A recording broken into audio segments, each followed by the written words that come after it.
এতে সালমার কি দোষ? দেখ আমি ওসব কিছু জানিনি, তোকে ওকে রেখে আসতে বলেছি, এক্ষুনি গিয়ে রেখে আয়। তুই কি বললি আমাকে বাড়ি থেকে বের করে দিবি? এই বাড়ি আমার, তোরা দখল করে বসে আসছিস। তোদের কাউকে আমি ছাড়বো না, কাউকে ছাড়বো না।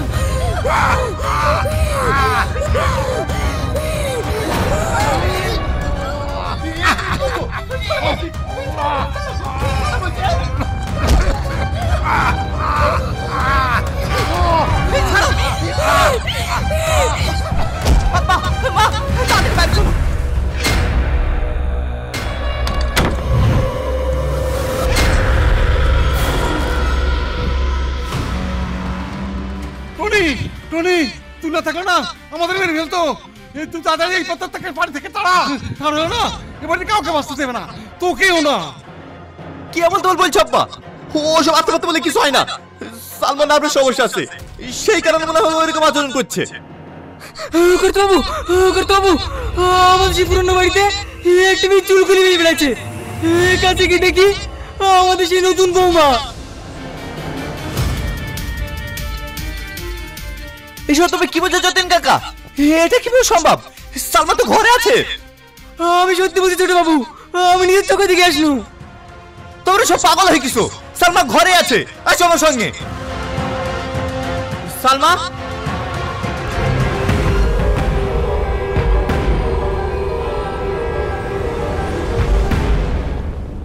এবার তো বিশ্বাস হলো।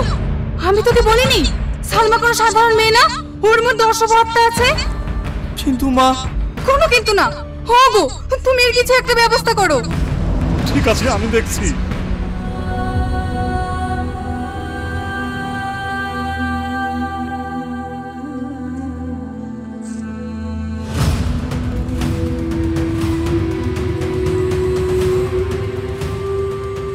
ওরে বাবা, আয় বাবা আয়, আর লুকোচুরি খেলিস নি। এই দেখ তোর বাপ এসেছে, কাল ভৈরব।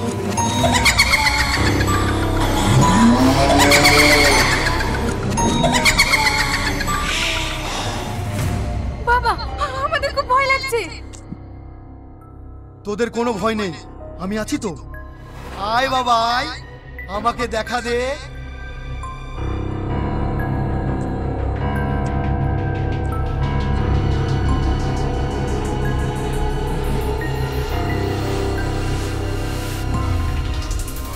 কিরে, বাবাকে বসিয়ে রাখবি নাকি? ভালো মনে আসবি নাকি আমি তোকে জোর করে আনবো?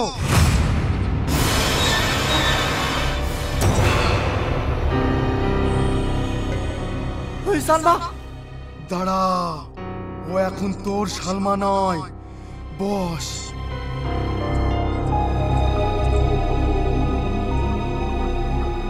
রে মা, হঠাৎ কেন তোর এই বাড়িতে আবির্ভাব? আমার বাড়িতে আমি থাকবো না তো তুই থাকবি নাকি? কি তোর বাড়ি? তোর বাপ এই বাড়ি তৈরি করে দিয়ে গেছে নাকি? এই ভৈরব, মুখ সামনে কথা বলবি। এটা আমার বাড়ি না ঠিকই, কিন্তু এটা আমার স্বামীর বাড়ি। তোর স্বামীর নাম কি? এই ভৈরব, স্বামীর নাম মুখে দিতে হয় না, তুই জানিস না? স্বামীর নাম মুখে দিলে পাপ হয়, বড় পাপ হয়। ও, তোর আবার পাপ পুণ্যের জ্ঞানও আছে না? আগে বল, তুই এখানে কেন এসেছিস? প্রতিশোধ, প্রতিশোধ নিতে।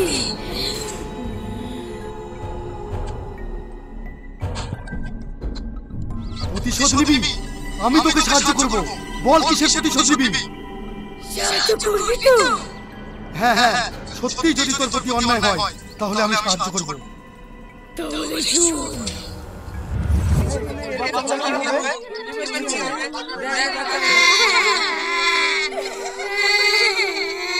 কি ব্যাপার? এখানে তো লোকজন, কি হয়েছে? আরে বাচ্চাগুলো কান্না করছে কেন? ছোট বাবু, এদের সংসারে খুব অভাব ছিল, তাই এদের বাপ মা খেতে না দিতে পেরে অভাবের জন্য আত্মহত্যা করে মারা গিয়েছে। আমি তো গ্রামের প্রত্যেকটা মানুষকে বলেছি, কারোর যদি কোনো অভাব থাকে আমাকে এসে বলতে, আমি যতটুকু পারবো সাহায্য করবো। ছোট বাবু আপনার কাছে গিয়েছিল, কিন্তু আপনার বড় ভাই এদেরকে অপমান করে বের করে দিয়েছে, তাই কোনো দিক না পেয়ে এরা আত্মহত্যা করতে বাধ্য হয়েছে। এবার আপনি বলুন এই বাচ্চাগুলোর এখন কি হবে? কিচ্ছু হবে না, এদেরকে আমি মানুষ করবো। চলো বাবু।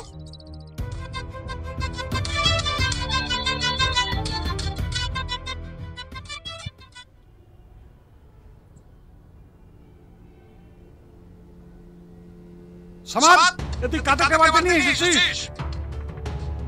যাদের বাপ্পাকে তুমি মেরে ফেলেছো তাদেরকে নিয়ে এসেছি। কি উল্টো পাল্টা কথা বলছিস? হ্যাঁ আমি ঠিকই বলছি। একটা অসহায় পরিবার বেঁচে থাকার জন্য দুমুঠো খাবার চেয়েছিল, আর তুমি তাদেরকে কুকুরের মতো দুধ দুধ করে তাড়িয়ে দিয়েছো। তোমার কি একটু বিবেকে বাঁধলো না? চুপ কর। আমি গরিবের জন্য দান সত্য খুলে রাখিনি, তাই যে আসবে তাকে দিতে হবে। তোর মতো চললে না আমাদের সয় সম্পত্তি সব শেষ হয়ে যেত। একটা কথা জিজ্ঞেস করবো ভাই, মৃত্যুর পরে কি সয় সম্পত্তি সব নিয়ে যাবা? তুই যত যাই বলিস, আমি গ্রামের মানুষদের এইভাবে দান করতে পারবো না। ঠিক আছে, তোমার জমি দান করতে হবে না। আমিও তো বাবার অর্ধেক সম্পত্তি পাবো, সেই সম্পত্তি আমি গরিবের মাঝে দান করে দেবো। এটা কিন্তু তোর বড় বাড়াবাড়ি হয়ে যাচ্ছে। বাড়াবাড়ি তুমি করছো, আমি না। আমি গ্রামে থেকে গ্রামের মানুষের দুঃখ কষ্ট সহ্য করতে পারবো না। রিপন, এখনই গ্রামের মানুষদের খবর দিই, আমি সবার মাঝে জমি বিতরণ করে দিতে চাই। গিন্নি, তুমি কি বলছো? এ তো মহান ব্যক্তির কাজ। আপনি আমার স্বামী, আপনি যে সিদ্ধান্ত নেবেন সেই সিদ্ধান্তে আমি রাজি। আমি জানতাম। চলো।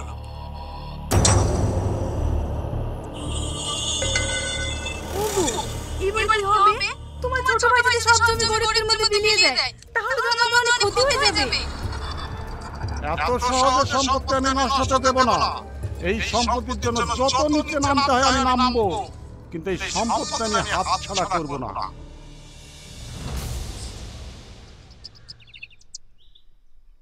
ছোট বাবু গ্রামের সবাই চলে এসেছে।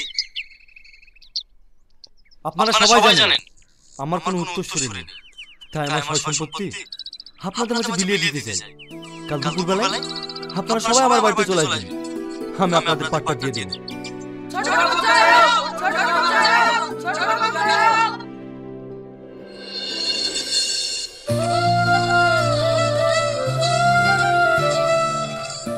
আপনাকে স্বামী হিসেবে পেয়ে আজ আমার নিজেকে অনেক গর্বিত মনে হচ্ছে।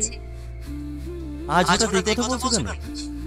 দেখেন না, একই ছাদের তলায় দুই ভাই থেকেও আপনি শুধু গ্রামের মানুষের কথা চিন্তা করেন, কিন্তু আপনার বড় ভাই সবসময় চিন্তা করেন কিভাবে গরিব মানুষকে চুষে তার সম্পত্তি বাড়াবেন। না গো, তুমি দেখো ভাই একদিন নিজের ভুল বুঝতে পেরে ঠিকই একদিন গ্রামের মানুষের পাশে দাঁড়াবে। সমাজ, একটু বাইরে আয় ভাই। ভাই ডাকছে।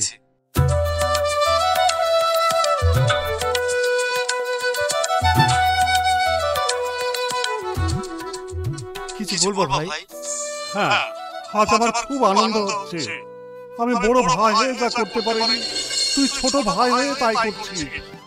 আজ আমি তোকে প্রাণ খুলে আশীর্বাদ করছি, তুই আরো বড় হয়ে গরিব মানুষের পাশে দাঁড়া।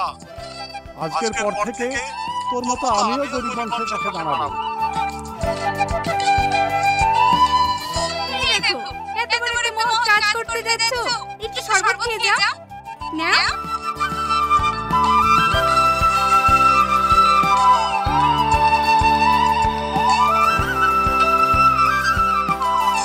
সত্যি ভাই, তুমি এত তাড়াতাড়ি নিজের ভুল বুঝতে পারবা আমি ভাবতেই পারিনি। কি ব্যাপার, আমার মাথাটা হঠাৎ ঘুরছে কেন?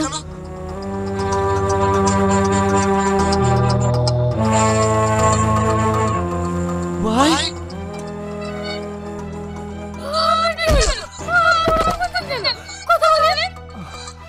আমার মাথাটা প্রচন্ড ঘুরছে, কেমন যেন অন্ধকার হয়ে আসছে।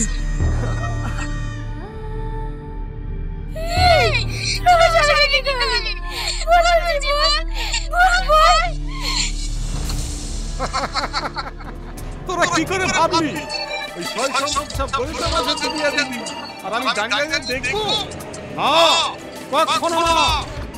আমি যাতে ওই সম্পত্তি বিলিয়ে না দিতে পারে তার জন্য এমন কিছু খাইয়েছি যাতে সারা জীবন পাগল হয়ে থাকে।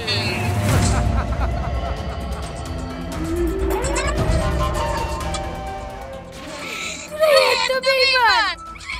সামান্য সম্পত্তি নিয়ে নিজের ভাইকে ছেড়ে না। কাউকে ছাড়বো না।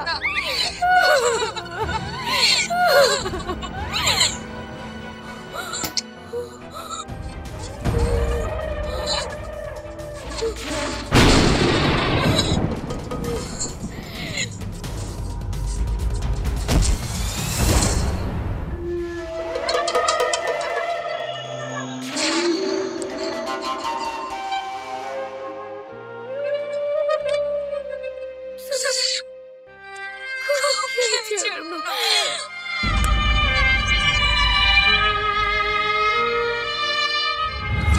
সেদিনের প্রতিটি আমি প্রতিশোধের আগুনে জ্বলছি। আজ যে সবাইকে শেষ করি, আমি আমার করে প্রতিশোধ নেব। এই, তুই অত উত্তেজিত হোস না। আমি জানি তোর সাথে যেটা হয়েছে অন্যায় হয়েছে, তার জন্য আমরা সবাই তোর কাছে ক্ষমা চাইছি। যা, তুই এখান থেকে চলে যা। এই বইলো, আমার সাথে যা হয়েছে, এটা তো সাহায্য করার কথা। ও আমাকে দেখে দেখে চলে যাচ্ছে। আমি তো কোনো কথা শুনবো না। আমি প্রতিশোধ নিয়ে তারপর এখান থেকে যাবো।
তোমার কিচ্ছু হয়নি।